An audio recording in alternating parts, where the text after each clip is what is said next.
Welcome back, everyone. The Quranic construct of Jesus, called Isa, is called the Messiah in several surahs. But what does Messiah mean in the Quran? In this video, we definitely will not answer that question. That's because the meaning of the term, just like other biblical terms, has been stripped away in the Quran. Mark Dury notes that there is nothing in the text of the Quran which could assist the reader to discern whether Al-Masih has a meaning apart from being a title of Isa, or what its theological significance might be. The Quran shows no awareness that David bore the title Messiah, although he is described as receiving the kingdom in Surah 2. Nothing suggests that the epithet Al-Masih has implications of kingship or divine favor for the Quran. It is simply presented as part of Isa's full name, without any further meaning. Dury's study cited here considered the use of select biblical words and phrases in the Quran and asked whether the latter uses these in a way that demonstrates continuity or discontinuity.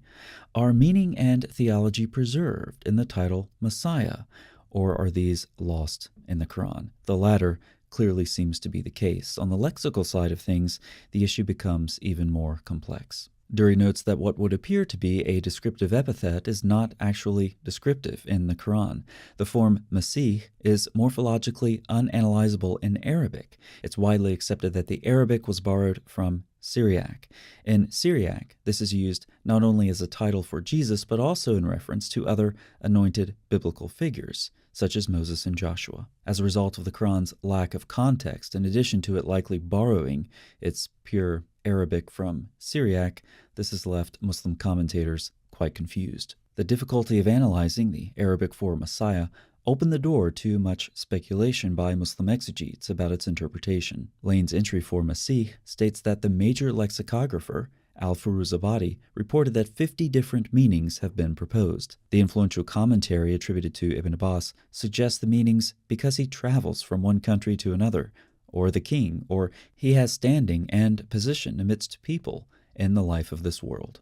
And modern Muslim scholars continue in their ignorance. Ibn Bez, former Grand Mufti of Saudi Arabia, asserts, it was also said that he is the Messiah because his feet were flat, with no hollow to the soles of his feet, and it was said that he was touched with blessings and blah blah blah. In any case, there is no connection between this and belief or action, and the benefit of knowing it is minimal. So he doesn't know what Messiah in the Quran means, but he knows it's not important. Isn't that convenient? But the study Quran on Surah 345 isn't much better. Messiah renders Al-Masih, which corresponds closely in meaning to the Hebrew Mashiach. Here they are citing Zamakhshari. Notice how they apparently know what Messiah means now, though of course they derive that from a Muslim scholar, not from biblical usage. Having finally determined the meaning of Messiah, we find no comment on what this title actually means and why it's applied to Isa in the Quran. They continue, the commentators do not mention the later eschatological associations of this word in the Judeo-Christian tradition. By later associations, I can only conclude that they're referring to the Old Testament, Second Temple literature, and the New Testament, which is really an odd definition of the word later. So while the study Quran attempts to land on a final definition, these scholars still can't explain why the Quranic Jesus is the anointed one and what that actually means. They not so inconspicuously try to strip away the theological import of the term Messiah by implying the theological significance of the term came later. This is academically indefensible and therefore well suited for the study Quran. But in reality, the ultimate meaning of Messiah in the Bible isn't that difficult. Just read the story of Jesus. The evangelists, or the authors of the Gospels, are unanimous that Jesus is the Messiah who fulfills the scriptural promises of a coming deliverer to redeem Israel from their plight.